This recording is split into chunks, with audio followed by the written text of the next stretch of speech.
This is episode number 13, titled China, Acupuncture, and a Shift to Healing in a Loving Way with Dr. Barry Disch. Today, Lisa and Barry are going to be covering topics such as acupuncture, Barry's internship in China in 1985, and then his move with his wife Marie to China from 2001 to 2011. They're going to be talking about the differences in how medicine is practiced in China and the USA, his gradual shift to healing in a more loving way, and his passion for ergonomics, finance, and sustainability.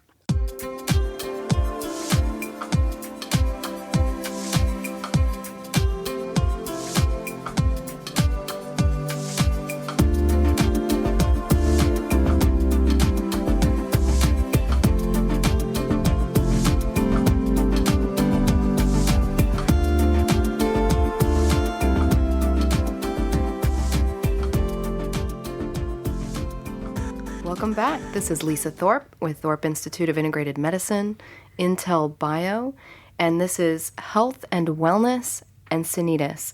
Today we have Barry Disch, local acupuncturist with the Collaborative Clinic, where he works alongside with his wife, Dr. Marie Shea. Barry, thank you so much for being here. Thank you for having me. It's an honor to be here. I'm going to just let you go ahead and talk about your practice and your training. I know you not only trained in China, but you worked in China. You speak fluent Chinese. Well, it's getting kind of rusty. I've been there for like 3.5 years. I do occasionally get massages down the street, and it's these Chinese gals. And normally I wouldn't talk during a massage, but the whole hour I'm jabbering away. And brushing up, removing the rust from your Chinese. That's right, and they're all from different provinces, so it's kind of good practice. I never take the same person. It wouldn't be on their skill level. It would be, just so I can speak Chinese. So at any rate, my wife and I, we have a small little clinic, really low-key in Encinitas. I think in our little building there's like 4 acupuncturists, so this is the mecca of alternative medicine in the United States. My wife is a family doctor, and she's kind of one of these MDs that have a very open mind. I knew her before she even went to medical school, so I trained her. I'm just joking. She will hear She's this. not here to defend herself, but Marie anyway, so she's just really sweet, and she's amazing. She asks a lot of the questions when we do the patient interview. We spend a long time with patients. Since we've had this really low-key office, we don't charge very much. We don't have to. This is more labor of love than it is trying to make money. And probably spend an hour and a half with people, so in the first visit. Which gives me a very different situation than I used to have. I lived and worked in China and worked in a hospital, and if you were sick in Beijing as an expat, you'd go to the hospital where I worked. It was the main language spoken there was English, but all the staff, or 3/4 of staff, were from China, doctors and nurses and ancillary staff. And we also had like family doctors or internists from all over the world. And it was good. So our practice here is very different. We basically get to spend a long time with our patients, and we get to do the kind of medicine that we like to do. It's not drug-oriented, even though my wife's a family medicine doctor. We try to have people not take drugs, actually. And my role there is to do acupuncture, craniosacral stuff. Really just, I think this is the chemistry that we have in that clinic is just based on love, honestly. It's like when you leave, you feel like you were loved. Right. And I find that to be the common denominator in the best practitioners that I meet are these people that not only have a tremendous amount of wisdom and skill, but when you spend time with them, when you go to them, they're unconditionally compassionate and loving. And I know that of you, Anne Marie, as just being exceptionally giving and compassionate. So, and the fact that you're running a practice like this and it's on a sliding scale, right? Yeah. So that's exceptional. I mean, I don't know too many places where people can go for the kind of care that you're giving, and you're going to make it available for almost everyone. Yeah, well, we have a different philosophy, and I think we have a luxury too because, I've been practicing 30 years and she's been practicing 22, so we've earned a lot of money in our lives and we've invested it well, so we don't really care about making money. I think if you're new and you're just out, you have this formula that you need to see a lot of people and have them come back a lot, and we don't have to do that, and we don't do that.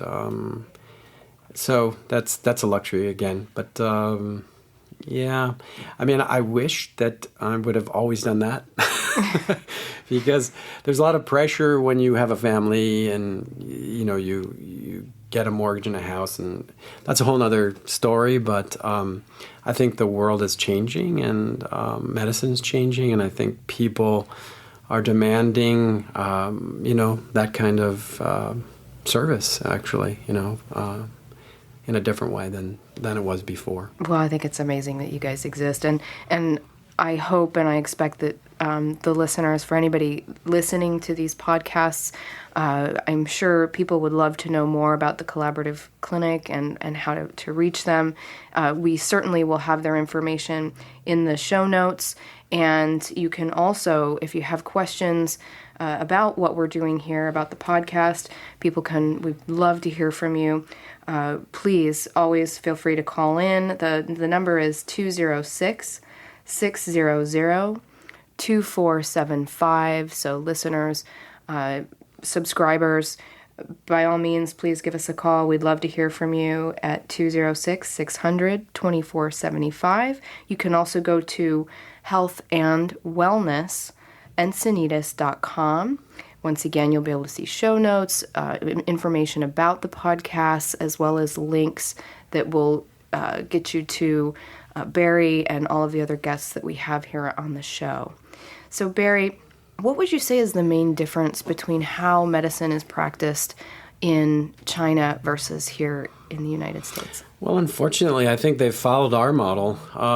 When I first went to China, did my internship in 1985, China was a very different place. I lived in Beijing just from 2001 to 2011, 10 years straight, just about 10 years exactly straight. But I saw them build a city as Manhattan inside a city of Beijing, and it was a construction site basically the whole time. They have 6 ring roads now. When I first got there, there was like 4, so they put 2 more rings in. And are those like freeways or? Yeah, it's a ring around the city. Around the like city. Like Atlanta, a few cities around America have like these ring roads too. Maybe. And 85, it was kind of a joke almost. The higher your academic level was in China at that point in time, the lower amount of money you made. Opposite in the United States. And medicine was practiced. It was like it was truly a service, oriented thing. You were doing it for renmin, just to serve the people. And now it's a money-making venture, and even in the Chinese medicine hospitals. That is one huge difference. A Chinese medicine hospital will have an MRI, a CAT scan. It'll have, they'll use all the blood tests that we use here, scopes. But what you'll find is that they diagnose it also according to Chinese medicine, and they'll have a label of a Western medicine disease, but they'll treat it more like a Chinese medicine malady and use alternatives, or what we'd call, I guess nowadays we call it integrated medicine, right? So it truly is integrated. Even at our hospital, they forced the Western medical doctors to learn more Chinese medicine because it is integrated in the society there much more than here. America's changed quite a bit that way too. I mean, remember when I was studying in the early 80s, people would say, "What do you do?" You know, I lived in Ohio and my wife went to medical school, and I was definitely the only person around this area in northeastern Ohio. There were people who came up from Cincinnati, some Chinese guys, but it was different, yeah, than it is now. And I would say I don't like the way that medicine has become in China, and I think it's better here than it used to be also. You know, it's more integrated, and people are demanding, you know, more service from medicine in general. More service and options, and not just medication, right? So there's a lot of research now that shows the efficacy of acupuncture. Do you see patients that like both, or do they? You probably have a lot of people coming in now just specifically asking for acupuncture. I'd say, you know, what we have is like a practice where, because it's a family medicine doctor who's the sort of key player in the clinic, I think she's more attractive to the general population. I think Chinese medicine doctors see maybe 10-15% at the most of patients. Family doctors see everybody, you know, so we have people from word of mouth who know what we do, who don't want drugs. But we also have patients that come in who specifically want drugs. So we try to talk them out of it. They go, okay, and now I want my antibiotic. So Marie will write out the script and go, okay, well, just write this out in case you need it. Like, do all these other things first, you know, and that's how we try to sell it. But you know, it's nice that way. We don't only have one way. We have many ways to do things.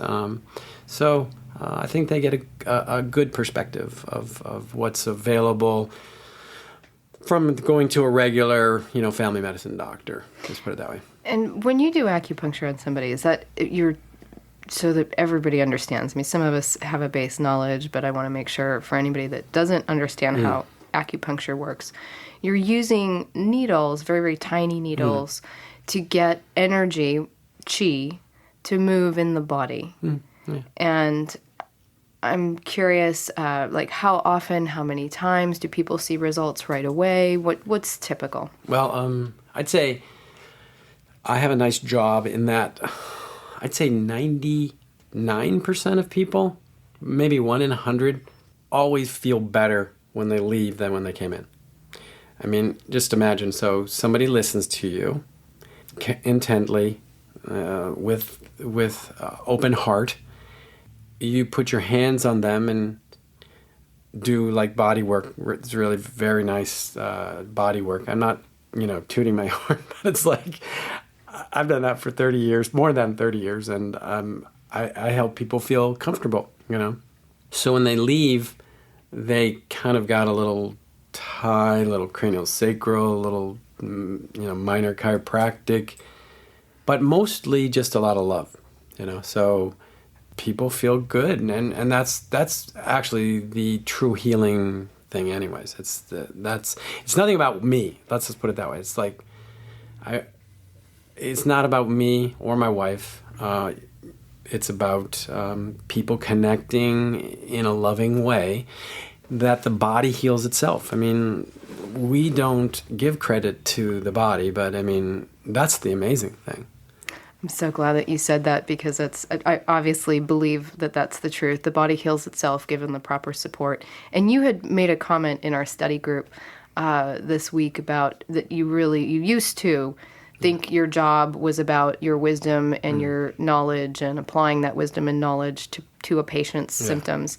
However, now you feel like you have this wisdom that it's more about helping them to see themselves. Yeah. And I thought that was so profound and so wise, that you're there compassionately just holding space for your patients and helping them to find self-love. Really, ultimately, all of our healing is supporting the body, and I think love is where it's at, right? Yeah, you said it much better than I did. That's exactly. Yeah. That's what I wanted to say.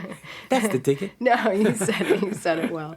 Well, now you don't just do acupuncture. You mentioned craniosacral, and craniosacral though that's an unusual. I think that's even less known than acupuncture. Yeah, well, and I would never call myself like a skilled craniosacral therapist.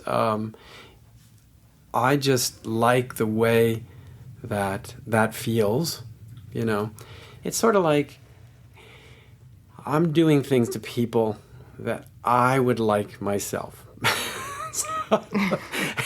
And that's what I do. It's sort of like I heard Billy Joel the other day on this interview, and he said, I don't write songs for people. I write it for myself. Right. So, I mean, I that's not egotistical. That's just, look, first you have to have self-love, and if you love yourself, then you are doing things constantly to enhance that. And I think when I do stuff to people, I'm doing the things that I would like to have done to myself.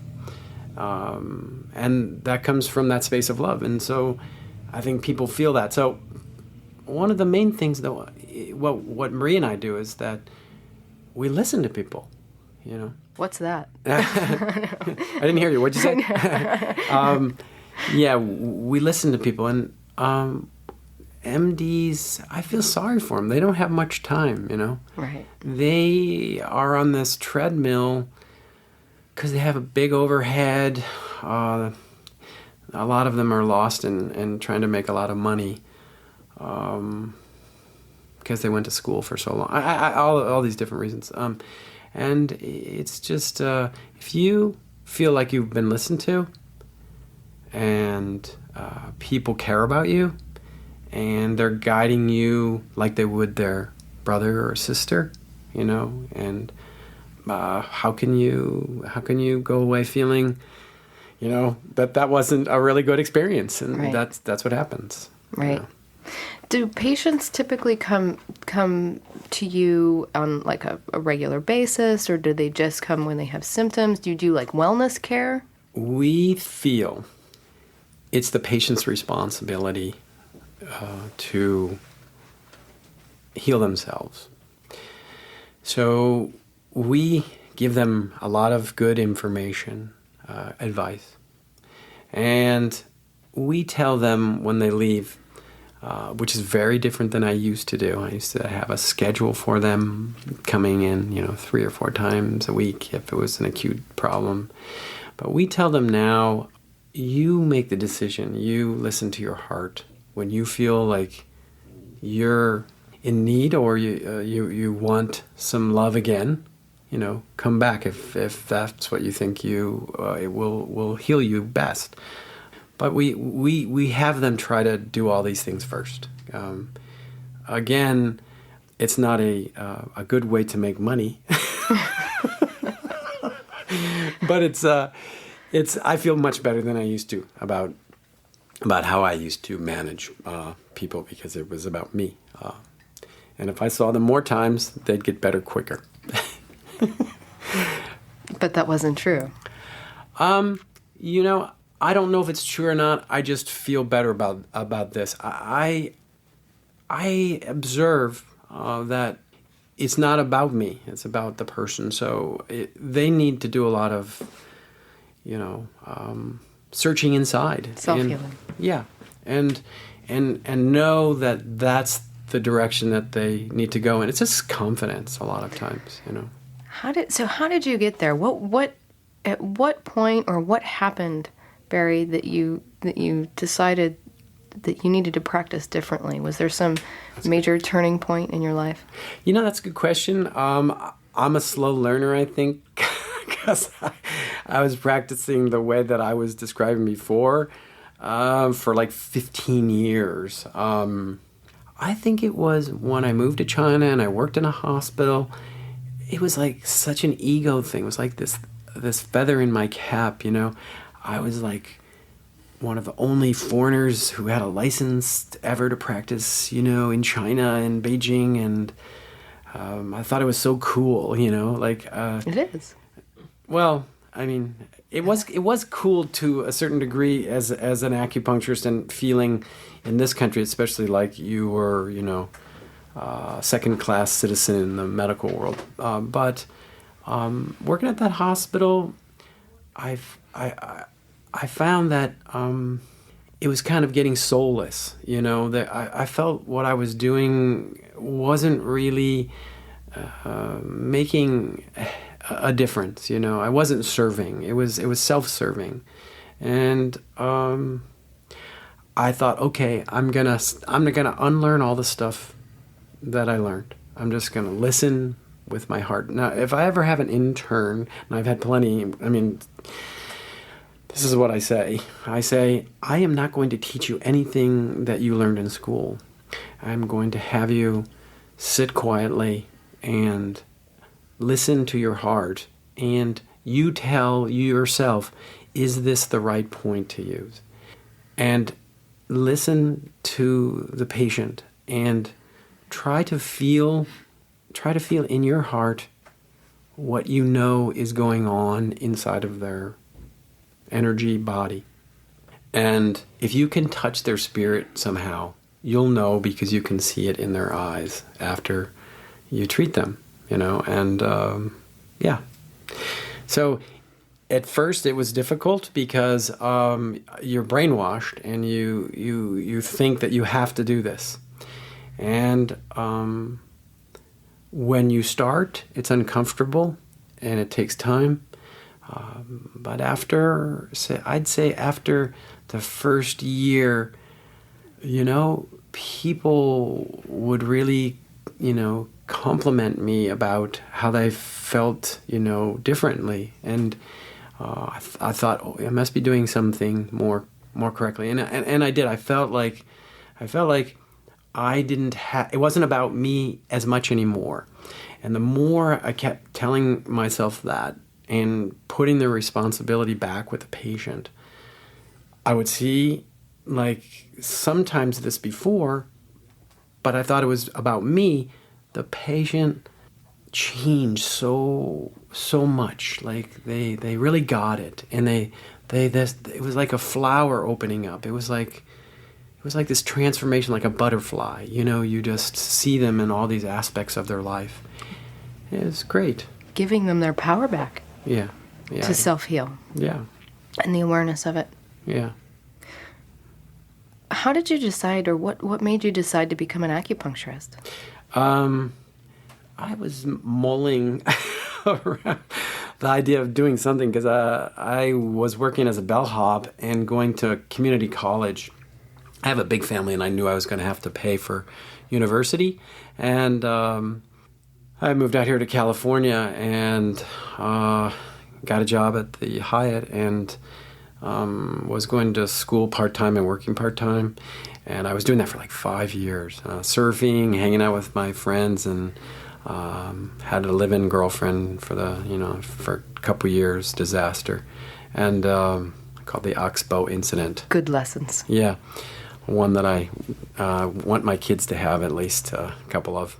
And I didn't know what I wanted to do, so I had some money saved. I went on a trip, in Chinese you say, 行万里路读完全序, which just means you can learn more in traveling 10,000 li than you can in reading 10,000 books. So that just means, obviously, you learn a lot from travel. So I went to see my sister in Australia, and she had just started in Chinese medicine school in Sydney, Australia, in downtown Sydney on Glebe Street. And they let me audit her class for the first month. It was so cool. Wow. Like, my sister's kind of shy, and obviously I'm not. So they thought, it was me who was going to school. My sister was auditing. but after... she won't like that. But after I went back home, I started studying Chinese medicine. So, that was in 1981 or something like that. So, So what about the classes you were auditing were you drawn to? Well, I had taken a massage course, 100-hour thing, when I was 18, and TM, and I learned about vitamin supplements. And my mother's, pretty influential in learning about, food therapy and some homeopathy and stuff before I even when I was really young. But still, I didn't know how to integrate that in my life. I was taking science classes, and I was fancying myself as a Western medical doctor, but that was going to be impossible, really. And it just worked out. Things work out for a reason. And I'm glad I took that path because I met my wife, and I went to China. How'd you meet Marie? In China, she was running away from her parents. She was very unhappy. Living with her parents in Ohio. She was a Buckeye at Ohio State. Ohioans. Yeah. Go Ohioans. Yeah. And her brother was a teacher in the same city I was living in, which was a smaller city, probably like 3 million or 4 million at that time in China. There are, I think, 59 cities over 7 million in China. So, you guys probably only know like names of 3 or 4, but there's a bunch others. And anyway, her brother was one of the foreigners there. I mean, he looks Chinese like Murray, but there's probably only 75 of us. I lived at this agricultural university with about 25 Africans from all over Eastern and Western Africa, Central Africa. We'd go to these parties, and it was weird. It was odd. It was kind of like us against them. The Chinese were like, if I stopped on the street in 1985 and talked to somebody for like a minute, try to ask directions someplace, at the end of a minute, there would be 5 people around me staring at me. And if I, stood there for another 5 to 10 minutes, there'd be 100 or more people around in a circle looking at me, It was a very different time than now. So, anyway, just because you were white, pretty much, yeah, because they hadn't seen, a foreigner in the flesh. They see him on TV and stuff like that. And this was a tourist city, so a lot of tourists from China would come around, and you'd see some tourists from America and Europe, but not so many in 1985. It was still definitely a tourist city, but mostly Chinese. And so, anyway, Marie took her brother's job when he left. She came with her parents, and her parents had lost their passports and had to get new passports, and that was kind of lucky to some degree. And so she decided to stay, and her parents didn't want her to stay, because she would probably meet someone like me. And there you go.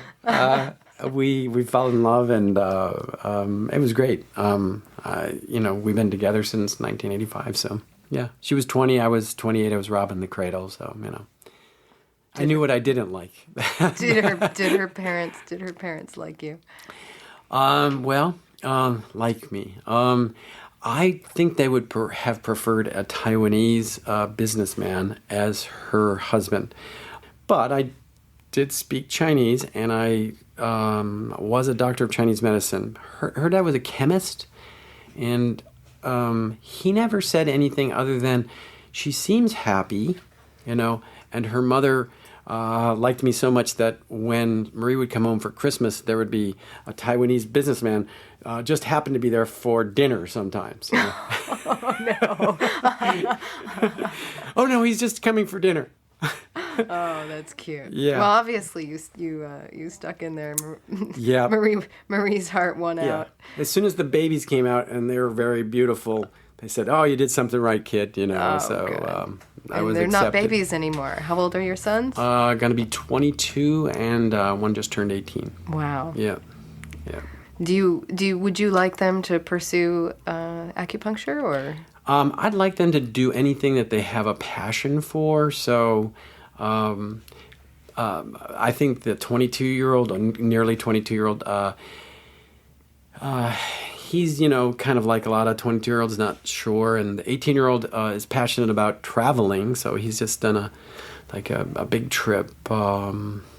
He did not like America when we moved back here, and he got his GED when he was 16 and a half, and went to Australia to go work, and saved a bunch of money. We told him we'd match whatever funds that he saved, and he saved like $7,000 in like 8 or 9 months. And he went with in his pocket 14 grand to New Zealand, Bali, Sri Lanka, India, Nepal, back to Hong Kong, back to Beijing to see his friends graduate from high school, Mongolia, Korea, Japan, Hawaii, and then back here. Now he went back to Australia again. He's going to work there this year again. We'll see. It's like a gap year. A lot of Europeans and do that, and some Americans. But, I think education now is so different, and I would like for him to follow his passion too. But again, who knows what that will be? Who knows what will happen in the future with jobs and things like that? It's a changing world really quickly. That's true.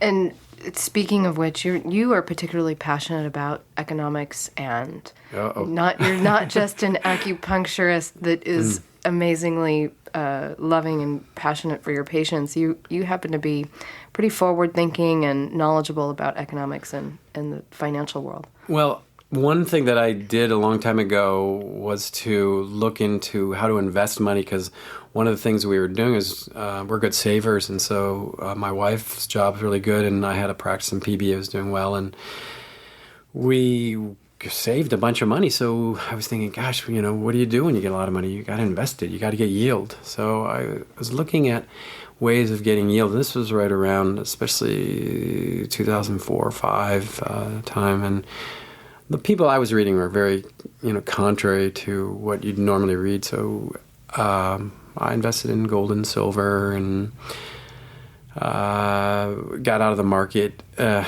the right time, because these people were smart and knew it was coming. And then I realized when I was reading deeper about economics and how money is created, and about the Federal Reserve, and how this is a rigged system, and how if I was doing the same thing I was doing, investing that way, I was part of this really horrible system. It's sort of like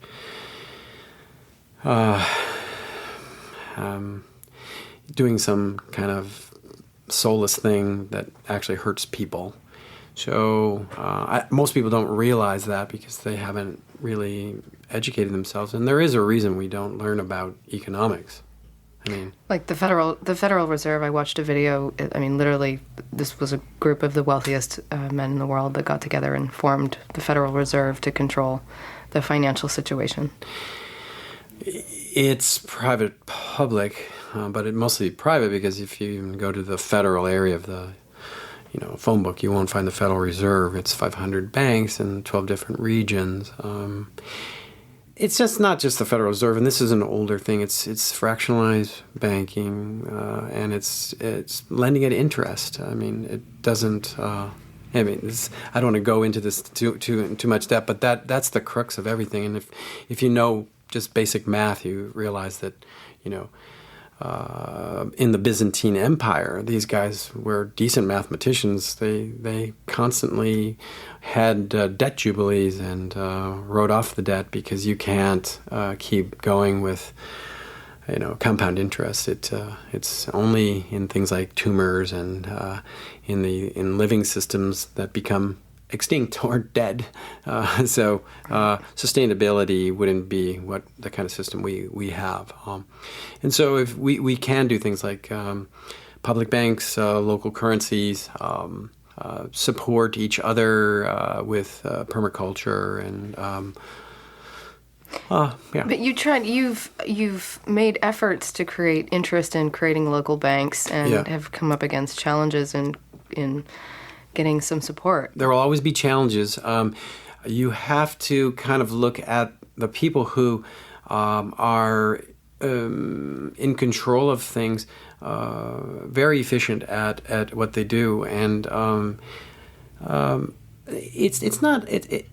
Look, everyone is good, okay, and we should love every single person, and the system that we have is really broke. Okay, so you can't just tweak it around the edges. And we have to look at how we can do things in the future in a much more sustainable way. I think our founding forefathers and other countries do that much better than we do.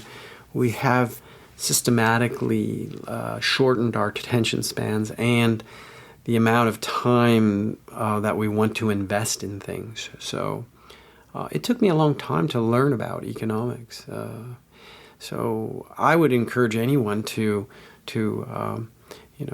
look into that into a little more depth. Look at the Bank of North Dakota and how they've helped the state of North Dakota.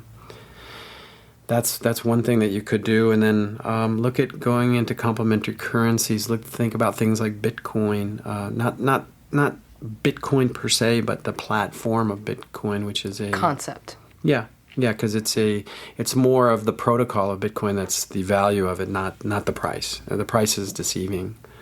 So I always ask guests what the number one wellness tip, or what you would advise people. Obviously, you're giving good advice about financial, and I think it's awareness. Yeah. But in general, what do you share with people that you think is the most important thing they can do to be well? Self-love. Basically self-love. Figuring out what it is that feeds your spirit, your purpose in life, and do that to your deepest depth that you can do that. And in your life you will have had a very worthy and valuable life. Otherwise, it's just, what's the purpose, So, so that comes first from self-love, and then figuring out what your purpose is. And personally, I think mine is to serve, and I'm doing it, and I feel more fulfilled than I ever have. But like I said, I was a slow learner, and it took me a long time to see that. I think that we're entrained to believe that survival is our first and foremost, and in fact, it's hard to get to a point of realizing that service is ultimately, I think, the answer for everyone. How we serve is the uniqueness, but service is the answer for fulfilling purpose and finding self-love and just being well. Mm. And I wonder what is the way that people can learn how to be of service and still be in working to survive mode? Because I think that's, like you say, it took a long time to learn. I think it was because you were a dad, and you had mouths to feed, and I think the average person is in that place where they just have to make ends meet. Yeah. So how do we get from point A to point B? Well, one thing is having gratitude for what you actually have. I mean, I've traveled a lot, and I've lived in other countries where people materially don't have very much. And I mean, my family, I had 8 brothers and sisters, and it was quite simple, I mean, it's not, rocket science. You don't need that much. And if people can think about not being consumers and being citizens, that's one thing that's like serving. It's hard to say, because everyone's responsibility to look inside their own soul. And I this is the same thing when patients come in and they want a pill, or they want the great guru to heal and cure them. That's not really the answer. Right. If we look externally for the things that are inside of us already, right, you won't find them. So you meditation, serving others, simplifying your life, being grateful for what you have, traveling, getting out of your local area, go to another place, see how other people live. Right. Try to accept people and yourself. Listen to others. Powerful advice that we all can keep working on, that's for sure. So I just want to remind anyone that's listening, we'd love to hear from you. You can call in, leave a message. The number is 206-600-2475. All of the show notes outlining what we've talked about you can find, as well as ways to reach Barry and his wife, Dr. Marie Shea, with the Collaborative Clinic. You can find this information if you go to healthandwellnessencinitas.com, and is spelt out, so that's healthandwellnessencinitas.com. Barry, I so appreciate you being here. I so appreciate we're in a study group together, and how many years have we been? Almost 2.5, I think, something like that. Over 2. Over 2 years, and so one of these simple things. It's one of these simple things in life that we get together, we pick a different topic within functional medicine, and I get so much, because it's not really so about the information. The information is powerful, but it's this small group of just really well-intended people, and so I'm very grateful for that venue and for being there, and I'm very grateful that you could come and be with us today. And anybody that gets the chance to go and meet you and Marie are going to be blessed. Thank you for having me. I really appreciate this honor, and hopefully people who are listening will heed some of this advice. if it strikes a chord within them, then I've done my job, which is service. But I appreciate you and the group as well. It is interesting how we get off topic, and oftentimes we don't even we just go on about other things, and it doesn't matter, No, it doesn't matter. It doesn't matter. It's Dr. David Hawkins, that wrote Power versus Force, he talks about the levels, or the attractor levels of groups such as religions or any kind of organization, and how the organizations that calibrate the highest are groups of people that are coming together without necessarily a leader or any kind of dogma, but groups that are getting together exclusively for the purpose of supporting each other. And I really feel that in our study group, because while we're coming together for the purpose of self-education, it's all with the greater good in mind, and energetically I always feel so uplifted by that time, and it's so powerful. So I think that's another thing that people could realize and benefit from, that when you get together with others for the sheer purpose of serving and learning, you get a lot more than a little bit of information. I sure do. Yeah. Well, yay us. Thank you, Barry. Yeah. I so appreciate it. And so this is Health and Wellness Encinitas. Thank you so much for listening. And please subscribe if you can. Go on your phone and subscribe. That way you'll get all of the shows automatically in your phone. How cool. All right. Thank you so much.